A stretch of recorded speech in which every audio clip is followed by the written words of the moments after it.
कि ये इंतखाबात जो हैं ज़ाहिर है उसके नतीजे में जो भी नताइज आएँ, अगर आप लोगों को एक ऐसी सूरत हाल का सामना है जहाँ आपको कोई बड़ा चैलेंज दरपेश नहीं है, तो इस बात की क्या यकीन दहानी है कि इतने ही मोहब्बत और एहतराम का सिलसिला जो है उस वक़्त भी दराज होगा?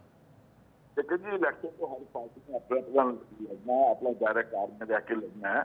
क्रिटिसिज्म भी होता है, एक माकूल क्रिटिसिज्म होना भी चाहिए।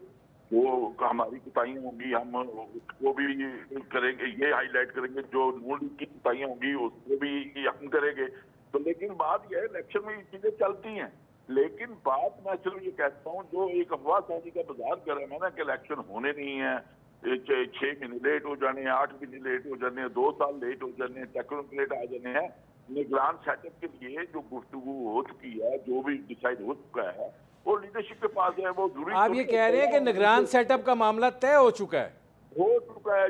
जिनको बनाना है वैसे ही तो नहीं ना, जो अब वो मुशावरा तो शुरू है, वो भी यही होगी। तो इसलिए ये चीजें टाइम आनी होती हैं। इससे पहले कि आज से वो शुरू कर दे, जब मुनासिब लीडरशिप चाहेगी टाइम उसका डिक्लेयर कर देगी कि ये मुशावरत हमारी हुई है।